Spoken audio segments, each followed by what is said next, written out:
अकोल्यातील अवघ्या 8 वर्षाच्या पूर्वा वगळेकर या चिमुकलीनं शाडू मातीपासून पर्यावरणपूरक गणेश मूर्ती बनवण्याची कार्यशाळा घेतली।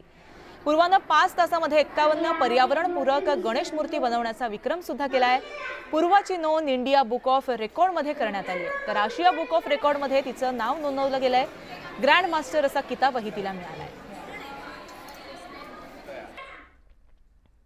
माझा उद्देश आहे की लोक जे बाहेरून प्लास्टरच्या मूर्त्या आणतात, मला ते आवडत नाही, कारण ते पर्यावरणासाठी हानिकारक असतात। आणि हे गणपतीची माती कशी असतात, ते गणपतीची जी माती आहे ती पाण्यात लवकर विरघळून जाईल, ज्याने की पाणी दूषित नाही होत। आणि तीच गोष्ट आहे की मी त्याच्या एक सीड वापरत आहे गणपतीला डेकोरेट करण्यात।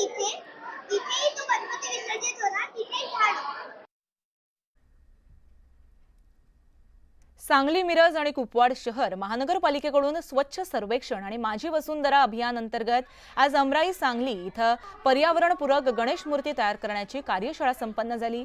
या कार्यशाळेमध्ये महापालिका क्षेत्रातील 400हून अधिक पर्यावरणप्रेमी गणेश भक्त सहभागी झाले होते। महापालिकेकडून सलग 3ऱ्या वर्षी कार्यशाळा आयोजित करण्यात आली आहे।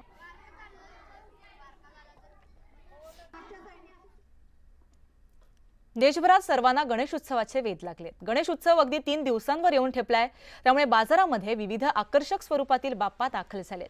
मुक्ताईनगरमध्ये मूर्ती घेण्यासाठी अनेक जण मध्य प्रदेश, विदर्भ, खानदेशातून येत आहेत। रंगाचं साहित्य महागल्यामुळे गणेश मूर्तीच्या दरामध्ये सुद्धा काहीशी वाढ झाली आहे।